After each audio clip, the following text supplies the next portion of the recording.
थे, जहां अपराधी की गिरफ्तारी के दौरान पुलिस के वायरल वीडियो पर अब पुलिस की सफाई सामने आई है।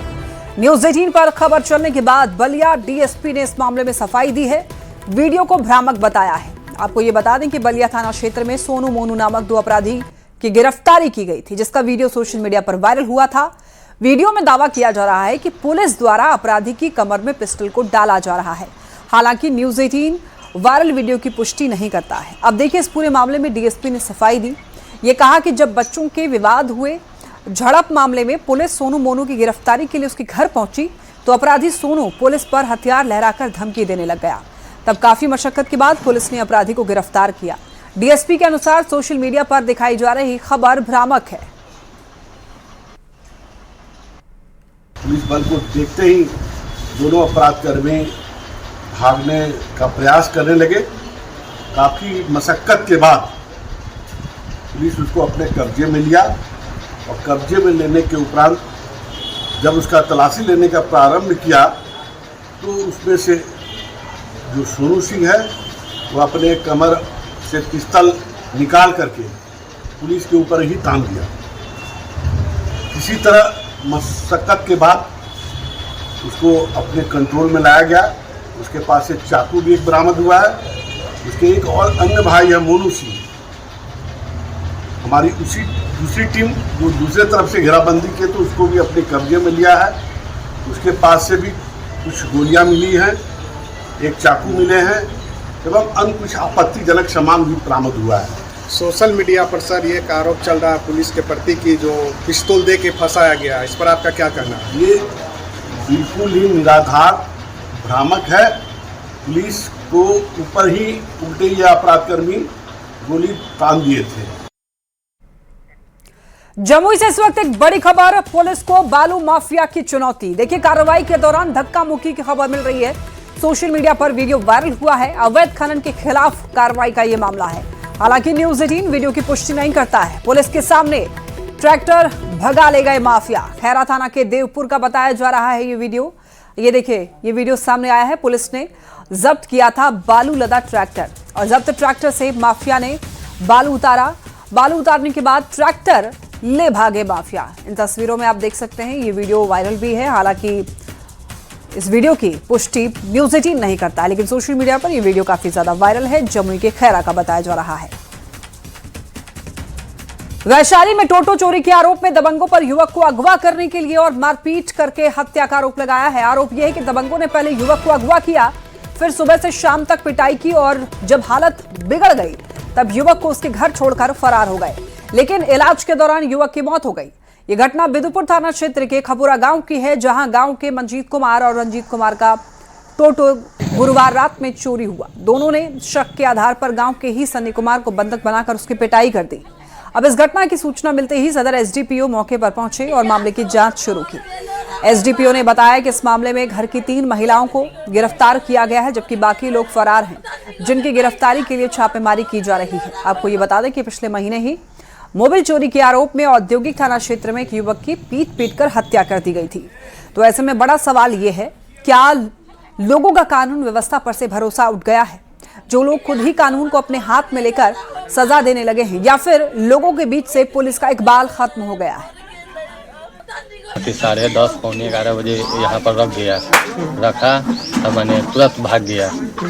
मैंने रखा, एगो फोटो खींचा, भाग गया। हमको पास में मोबाइल नहीं था, इसी वजह वो लोग भाग गया। इसको फिर खाना बोले खाने के लिए, तो बोला कि ना, सबको शरीर काम हम नहीं करता है, जैसे उसे कर। अब वही आधा घंटा के आसपास में ऐसा खा लिया। तो रहा था कि कांटा पर भी सुता के मारा है, बेल्ट से मारा है, फांसा से भी मारा है। ये सब बताया। अच्छा, कितने लोग मारपीट किया? लगभग वहाँ पर 7-8 आदमी था। घटनास्थल का निरीक्षण जो है स्पेशल टीम के द्वारा किया गया है और अभी तक जो मामला प्रकाश में आया है कि टोटो चोरी करने का आरोप को लेकर के जो है इसके साथ एक ही परिवार के सदस्यों के द्वारा जो है मारपीट किया गया है और मारपीट क्रम में उसकी मृत्यु हो गई है। मृत्यु उपरांत जो है अभी फिलहाल जो कार्रवाई हुई है उसमें 3 जो पारिवारिक के सदस्य थे, महिला सदस्य, उस 3 महिला सदस्यों को जो है गिरफ्तार किया गया है। गिरफ्तारी उपरांत जो है न्यायिक हिरासत में भेजा जाएगा। बड़ी खबर बेगूसराय से, जहां एक बार फिर अपराधियों के हौसले बुलंद दिखाई दिए। बेखौफ बदमाशों ने एक घर को निशाना बनाया और करीब 30 से 35 लाख के गहने, कैश और कीमती सामान लूटकर आराम से चलते बने। अपराधियों की ये पूरी करतूत सीसीटीवी कैमरे में कैद हो गई है। ये घटना फुलवरिया थाना क्षेत्र के शौकहारा करमबाग मोहल्ले की है। देर रात बदमाश सेना से रिटायर्ड चंद्र प्रकाश के घर की छत पर पहुंचे और फिर सीढ़ी के रास्ते घर में उतरकर अंदर से ग्रिल का गेट खोल दिया। इसके बाद घर में दाखिल हो गए, लेकिन इसी दौरान घर की महिला को आभास हुआ तो जगी बदमाशों को पकड़ने की कोशिश भी की, लेकिन बदमाशों ने महिला के सिर पर रॉड से हमला कर उसे घायल कर दिया। इसके बाद डरा धमकाकर घर के सभी लोगों को बंधक बनाया और आराम से एक एक कमरे से कीमती सामान बटोर लिया। पीड़ित घर वालों की शिकायत के बाद अब पुलिस पूरे मामले की जांच पड़ताल में जुटी है। 25 लाख का हम जेवर ले लेते चोरी कर ले, गोदरेज तोड़ के ताला तोड़ के हम जब पकड़ा गए तो हमरा को गोली मकल के गोली मार दो छोड़, तैयो हम पकड़ने रहिए तैयो खूब मार के भाग गए एकदम सब कुछ लेकर। 15,000 नगद ले लेते, हमार सब जेवर ले लेते, सब मिला के दोनों मिला के 25 लाख का जेवर होते हैं। बंधक भी बनाया था? हाँ, हम पहले हम ही पकड़ लिए ओकरा, तब करके मुंह में गोली सटा दिल के गोली मार दबो छोड़ गोली मारते ही गोड़ पकड़ लिए, देह पकड़ लिए, धकेल के सब धकेल के भाग गए। मुंगेर पुलिस ने एक बड़ी कामयाबी हासिल की है। महज 36 घंटे के भीतर 8,32,000 रुपए की लूट का खुलासा कर दिया है। इस मामले में पुलिस ने कार्रवाई करते हुए 5 अपराधियों को गिरफ्तार किया है, जिनके पास से लूटे गए रुपए में से 8,46,000 रुपए नगद बरामद कर लिए गए हैं। इसके अलावा उनके पास से एक देसी कट्टा, एक जिंदा कारतूस, 3 मोटरसाइकिल और 5 मोबाइल फोन भी जब्त किए गए हैं। सदर एसडीपीओ ने प्रेस कॉन्फ्रेंस करके इस पूरे मामले की जानकारी दी है। घटना कुछ इस प्रकार है कि ये जो वादी हैं वो एक फूड ग्रेन व्यापारी के एजेंट है, जो उस दिन विजयनगर क्षेत्र जो कि बरियारपुर थाना अंतर्गत पड़ता है, वहाँ से कुछ कलेक्शन करके पैसों का कुछ कलेक्शन करके अपने बाइक पे अपने एक अन्य साथी सन्नी कुमार के साथ आ रहे थे। उसी दौरान जब ये बौचाई क्षेत्र में पहुंचे, वहाँ पे एक ब्लैक कलर के पल्सर पे 3 लोग आए और इनके बाइक को ओवरटेक करके पिस्टल ये एक कट्टा दिखाकर और इनसे वो पैसे छीन लिए गए। लूट की घटना कायम की गई, इनके पूरे पैसे को ले लिया गया। जो टोटल पैसा जो इनके द्वारा बताया गया वो लगभग 8,82,000 रुपए थे। जी मामले की गंभीरता को देख के हमारे एसपी महोदय के द्वारा एक टीम का गठन किया गया एसडीपीओ के नेतृत्व में, जिसमें कि मुफस्सिल थाना के थानाध्यक्ष और बरियारपुर थाना क्षेत्र के थानाध्यक्ष और उनकी टीम और जिला डीआईओ जो है उनकी एक टीम बनाई गई, जिन्होंने टेक्निकल और मैनुअल इनपुट पे काम किया और महज 36 घंटों के अंदर इस पूरे केस को डिटेक्ट किया। जहानाबाद से इस वक्त एक बड़ी खबर, आपसी विवाद में गोली चलने की खबर मिली है। घोसी थाना क्षेत्र में 2 पक्षों में विवाद हुआ। गिंजी और चैती पिपरा गांव का ये मामला बताया जा रहा है, जहां पर दोनों तरफ से कई राउंड फायरिंग की सूचना मिली है। गोली लगने से 5 लोग घायल बताए जा रहे हैं और 2 घायलों को पीएमसीएच रेफर कर दिया गया है। राहगीर युवक को भी गोली लगने की खबर सामने आ रही है और पुलिस पूरे मामले की जांच पड़ताल में जुटी है। बालू के लिए लड़ाई होया है। अच्छा। सब हमको पार्टी से बोला कि हमें दुहारे पत्ते बालू नहीं उठावो, नदी में जाने के मार मैदान के लिए दुख होता है सब परिवार के, बालू नहीं उठाए, यही गोली चलाने लगा। कितना राउंड फायरिंग हुआ है? ये तो नहीं सर, तभी 4-5 गो के घावा हो गया है। 5 लोगों को गोली लगा है? 5-6 गो के। हाँ। फर्स्ट वाला का क्या? फर्स्ट वाला दोनों छाती के पास बीच में गोली लगा हुआ कि नहीं, घायल है, ब्लीडिंग हो रहा है। अच्छा, परिजनों का कहना है कि गोली लगा। अच्छा, तो आप लोग इलाज का क्या किए? क्या ट्रीटमेंट दिए हैं, जो ट्रीटमेंट रूटीन फर्स्ट एड होता है कर दिए हैं। अच्छा। एक्सरे वगैरह सब लिख दिए हैं, रेफर कर दिए हैं पटना के लिए, जो कि आगे का जांच वहीं करके गोली निकालने का होगा।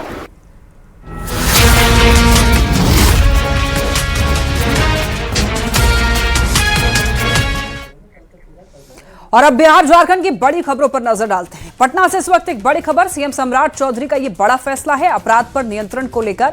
ये फैसला लिया गया है, 100 फास्ट ट्रैक कोर्ट के गठन की कार्रवाई होगी। आपराधिक मामलों के तुरंत निपटारे पर जोर, अपराधियों को जल्द ही सजा दिलाने की तैयारी। सीएम सम्राट चौधरी ने पोस्ट करके इस बारे में जानकारी दी है। पोस्ट में यह लिखा है कि अपराध पर प्रभावी नियंत्रण और त्वरित न्याय की दिशा में बड़ा कदम उठाया गया है। अपराध से जुड़े हुए मामलों के तुरंत निपटारे और नियंत्रण के लिए 100 फास्ट ट्रैक कोर्ट के गठन की कार्रवाई की जाएगी।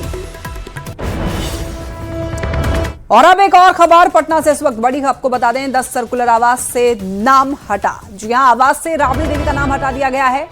आरजेडी के व्यक्ति ने नाम हटाया है। आपको बता दें कि छेनी हथौड़ा से काट करके नाम हटाया गया। राबड़ी देवी अब ये आवास खाली कर चुकी हैं। 10 सर्कुलर रोड आवास खाली है। मुख्यमंत्री उनका हटा के अपने पास ले जा रहे हैं। तो उसको यहाँ से आप लोग हटा लिए। हाँ। तब इनको ले आके अपने पास रख लीजिएगा। हाँ। तो आप लोग को डर था कि अपमानित किया जाएगा? एकदम 100% उनका काम ही है अपमानित करने का। आप पार्टी के अब कहाँ से उसको छोड़िए ना, हमारा जो इज्जत है अपना अपने पास ले जा रहे हैं। कहाँ लेके जाएगा इसको? अपने घर में। अपने घर ले जाएगा इसको? तो कहाँ ले जाएंगे इसको? कहाँ देंगे? जाएगा जहाँ था वहाँ पहुँचा देंगे।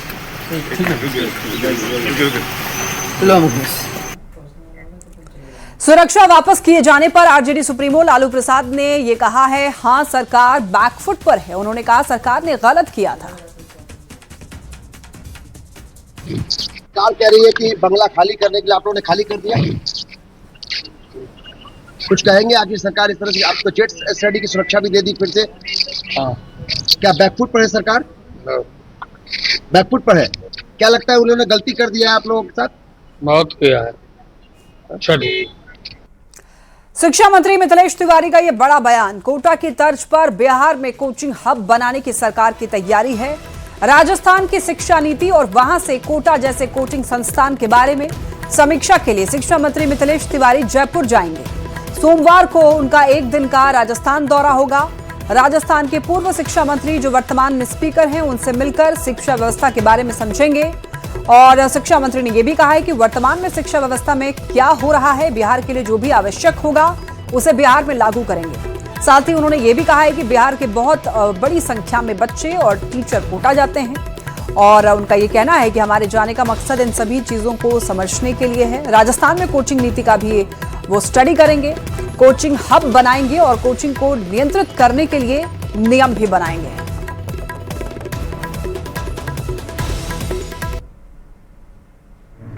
बिहार के शिक्षा मंत्री मिथिलेश तिवारी दिल्ली दौरे पर हैं और सोमवार को राजस्थान जाएंगे। वहां पर कई वरिष्ठ नेताओं से मुलाकात करेंगे। सरकार में जो शिक्षा मंत्री हैं, वहां के स्पीकर हैं, इसके अलावा मुख्यमंत्री, उप मुख्यमंत्री, उन सबसे उनकी मुलाकात होगी। बिहार में शिक्षा व्यवस्था को लेकर के काफ़ी सजग हैं और बेहतर करने की अपनी कोशिश कर रहे हैं, लगातार इसको अंजाम दे रहे हैं। बात करेंगे मिथिलेश तिवारी से। मिथिलेश जी, आप राजस्थान दौरे पर जा रहे हैं, किस तरह से बिहार में राजस्थान के शिक्षा मॉडल को लागू करना चाहते हैं, या वहाँ से कुछ विशेष कोई चीज़ है जिसको बिहार में आप आकर के उसको इम्प्लीमेंट करना चाहते हैं?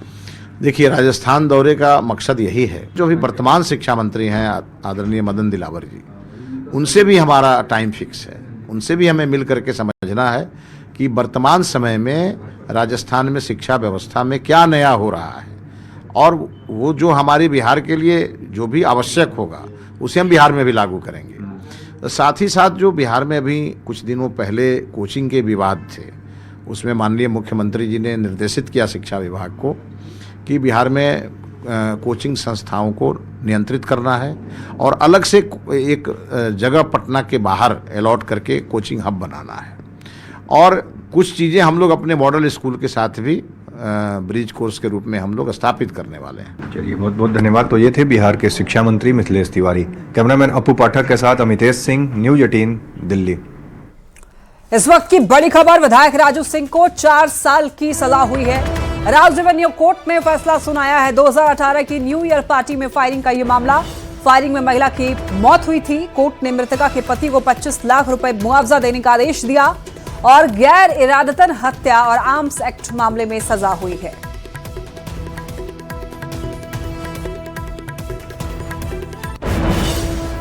भागलपुर के रंगरा में डिग्री कॉलेज की जगह बदलने के फैसले का विरोध शुरू हो चुका है। शिक्षा विभाग ने पहले तेज नारायण उच्च माध्यमिक विद्यालय परिसर में कॉलेज खोलने की प्रक्रिया शुरू की थी, लेकिन बाद में इसे संत विनोबा उच्च माध्यमिक विद्यालय में संचालित करने का निर्णय लिया।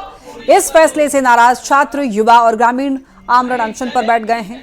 प्रदर्शन कर रहे लोगों का ये कहना है कि इससे ग्रामीण क्षेत्र के छात्रों की उच्च शिक्षा प्रभावित होगी। डिग्री कॉलेज को दे दिया गया था। यहाँ पर प्रिंसिपल आ चुके थे, कई 6-7 प्रोफेसर आ चुके थे। 46 बच्चे का यहाँ एडमिशन हो चुका है। दूसरी सेकंड लिस्ट में 30 बच्चे का नाम भी आ गया है। इसके बावजूद अचानक 23 तारीख को सूचना मिलती है कि रंगरा से डिग्री कॉलेज का नामकरण तीनों का अभाव कर दिया गया। जब हम लोगों के लोग मिलने के लिए गए डीएम साहब से, वहाँ सीधी सी बात हुई कि वहाँ दबाव में ऐसा किया गया है। 10 में से 8 पंचायत के जो प्रतिनिधि हैं वो सभी से हम लोगों ने लेटर पैड पे दस्तखत करवाना शुरू कर दिया है। कई लोगों का दस्तखत हो गया है। उन लोगों का भी समर्थन है कि रंगरा प्रखंड मुख्यालय में ही डिग्री कॉलेज हो, जिससे सभी लोगों का फायदा मिले, आने जाने में कोई तरह का दिक्कत नहीं हो।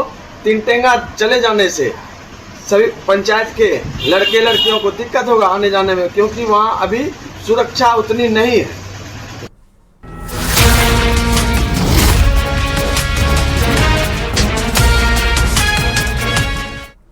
और अब बात देश दुनिया की खबरों की करते हैं। पीएम नरेंद्र मोदी गुजरात के सानंद में देश के तीसरे सेमीकंडक्टर प्लांट का उद्घाटन किया और सानंद में यहां पर स्थित सीजी सेमी के OSAT प्लांट में आज से प्रोडक्शन शुरू होगा। इससे भारत की चिप निर्माण क्षमता बढ़ेगी और इलेक्ट्रॉनिक उपकरणों के लिए आयातित चिप पर निर्भरता भी कम होगी। तो सरकार का यह मानना है कि इससे भारत की वैश्विक सेमीकंडक्टर आपूर्ति श्रृंखला में मजबूत भागीदारी बनेगी। केंद्रीय मंत्री अश्विनी वैष्णव ने यह कहा है कि पिछले 60 साल से देश में चिप उद्योग को विकसित करने की कोशिशें चल रही थी, लेकिन मोदी के विजन से यह सपना अब साकार हो रहा है। गुजरात के साथ साथ राजस्थान को आज विकास की कई बड़ी सौगातें मिली हैं। प्रधानमंत्री ने प्रदेश की पहली ग्रीनफील्ड रिफाइनरी का उद्घाटन किया। करीब 75,459 करोड़ रुपए की लागत से तैयार ये परियोजना केवल राजस्थान की पहली रिफाइनरी नहीं है, बल्कि देश की पहली ग्रीनफील्ड रिफाइनरी सह पेट्रोकेमिकल कॉम्प्लेक्स भी है। ये देश की ऊर्जा और पेट्रोकेमिकल सेक्टर में एक बड़ी उपलब्धि है और इस प्रोजेक्ट से भारत की एनर्जी सेफ्टी मजबूत होने की उम्मीद है। साथ ही पेट्रोकेमिकल क्षेत्र में आत्मनिर्भरता बढ़ेगी और औद्योगिक विकास को नई रफ्तार मिलेगी।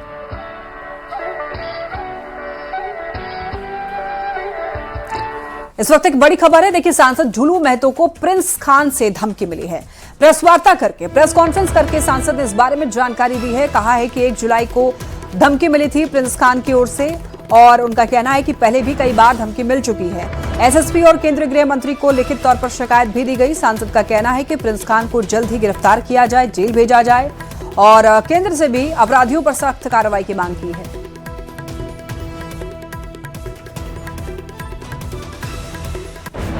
हम उतने कमजोर दिल के लोग नहीं है जो क्रिमिनल गुंडा धमकी दे हम डर जाए। हम भारतीय जनता पार्टी के बच्चा सिपाही हैं। जो आज क्रिमिनल गुंडा चाहे प्रिंस खान हो चाहे कोई खान हो, इसका मनोबल किस सरकार में बढ़ा है? इसका दोषी कौन है? जवाब तो सरकार को देना चाहिए, जिला प्रशासन को देना चाहिए। कि झारखंड प्रदेश में जब विधायक और सांसद सुरक्षित नहीं है तो आम जनता का क्या स्थिति होगा? आतंकवाद के खिलाफ केंद्र सरकार ने बड़ा कदम उठाया है। गृह मंत्रालय ने UAPA के तहत 23 नए नामों को आतंकवादी घोषित करते हुए गजट अधिसूचना जारी की है। लिस्ट में जैश-ए-मोहम्मद और लश्कर-ए-तैयबा से जुड़े हुए कई ऑपरेटिव्स शामिल हैं। इनमें मसूद इलियास कश्मीरी, मोहम्मद मुस्तदिक मुफ्ती, मोहम्मद असगर खान, हाफिज अब्दुल शकूर और अब्दुल्ला जिहादी, फिरदौस अहमद भट्ट और बिलाल अहमद मीर जैसे नाम प्रमुख हैं। गृह मंत्रालय के मुताबिक इन पर आतंकी भर्ती, प्रशिक्षण, फंडिंग, हथियारों की सप्लाई, घुसपैठ कराने और भारत में आतंकी हमलों को अंजाम देने या फिर उनमें मदद करने के आरोप हैं। इस लिस्ट में नगरोटा आर्मी कैंप और 2022 के सुंजवान आर्मी कैंप हमले में शामिल आतंकियों के भी नाम हैं। अब टेलीग्राम ऐप पर फ्री पायरेटेड फिल्में और वेब सीरीज नहीं मिल पाएंगे। जो यहाँ केंद्र सरकार ने टेलीग्राम से फिल्मों और OTT कंटेंट के पायरेटेड वर्जन देने वाले चैनल्स और ग्रुप्स को अपने प्लेटफॉर्म से हटाने को कहा है। सूचना और प्रसारण मंत्रालय ने आज कंपनी को नोटिस भेजा है। मंत्रालय की ओर से एक कहना है कि टेलीग्राम अगले 15 दिन में पायरेटेड कंटेंट पर लिए गए एक्शन की रिपोर्ट सौंपे। और देखिए, आपको 3 दिन में सरकार का दूसरा नोटिस मिल गया है। इससे पहले टेलीग्राम को 2 जुलाई को एक नोटिस भेजा गया था, जिसमें IT मिनिस्ट्री ने यूजर नेम फीचर और यूजर्स की प्राइवेसी पर भी सवाल पूछे थे।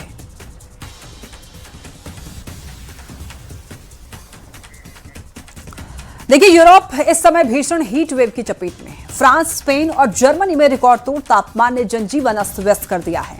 फ्रांस के कई इलाकों में तापमान 40 डिग्री सेल्सियस के पार पहुंच गया है। स्पेन के कई शहरों में भी तापमान 43 से 46 डिग्री सेल्सियस तक दर्ज किया गया है।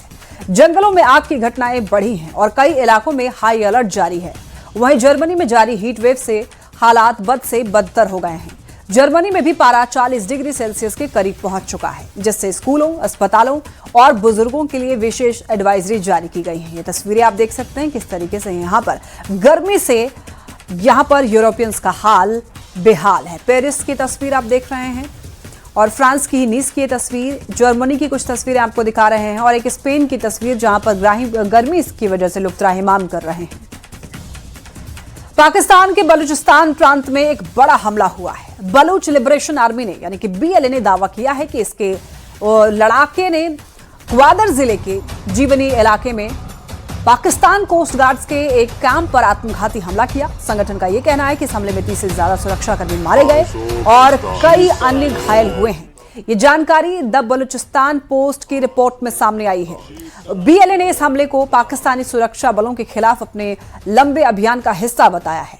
ये संगठन पिछले कई सालों से बलूचिस्तान में सेना, अर्धसैनिक बलों और सरकारी ठिकानों को निशाना बनाता रहा है। बलूचिस्तान पाकिस्तान का सबसे बड़ा लेकिन सबसे कम आबादी वाला प्रांत है और यहाँ सालों से अलगाववादी आंदोलन चल रहा है।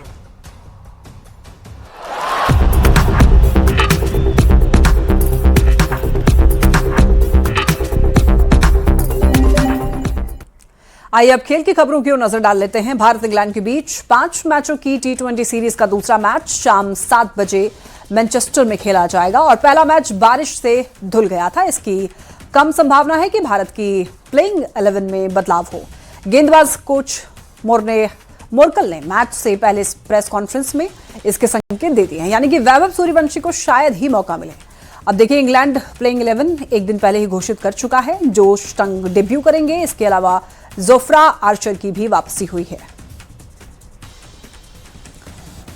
नोवाक जोकोविच ने यहां पर विंबलडन में रोजर फेडरर के सबसे ज्यादा मेंस सिंगल्स मैच जीतने के रिकॉर्ड की बराबरी कर ली है और सर्बिया के दिग्गज खिलाड़ी ने फ्रांस के आर्थर रिंडरकनेच को हरा करके ऑल इंग्लैंड क्लब में अपनी 105वीं जीत दर्ज की है। और इन्हीं खबरों के